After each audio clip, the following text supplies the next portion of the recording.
পূর্ব Asia Australia flyway পরিযায়ী জলজ পাখিদের জন্য সবচেয়ে গুরুত্বপূর্ণ স্টপ ওভারগুলোর মধ্যে একটি।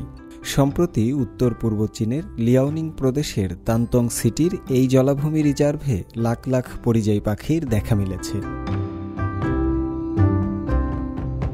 ইয়ালু নদীর মোহনা প্রকৃতি রিজার্ভকে চীনের পাখিদের স্বর্গ বলা হয়। প্রতি বছর মার্চ এপ্রিলে এখানে লাখ লাখ পরিযায়ী পাখি আসে।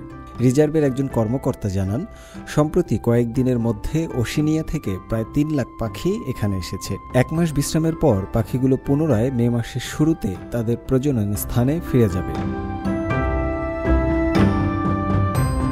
স্থানীয় কর্তৃপক্ষ এবং বাসিন্দাদের সংরক্ষণ প্রচেষ্টার ফলে প্রতি বছর পরিযায়ী পাখিদের চমৎকার দৃশ্যের দেখা মেলে এই স্থানটিতে।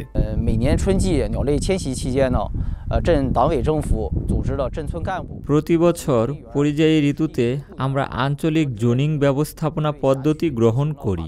পাখি ও বন্যপ্রাণীদের সুরক্ষায়, দর্শনার্থীদের আচরণ নিয়ন্ত্রণে ৮০,০০০ হেক্টরেরও বেশি অঞ্চলে স্থানীয় কর্মকর্তা, বন ও তৃণভূমি রেঞ্জার এবং স্বেচ্ছাসেবকদের টাউন পার্টি কমিটি বিভিন্ন কার্যক্রম পরিচালনা করে।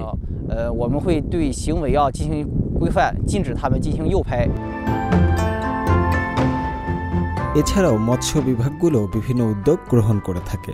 ২০১০ সালে রিজার্ভে পর্যবেক্ষণ করা পাখির প্রজাতির সংখ্যা ছিল প্রায় ২৫৪টি। ২০২১ সালে সেই সংখ্যা বেড়ে ৩২৪-এ পৌঁছায়।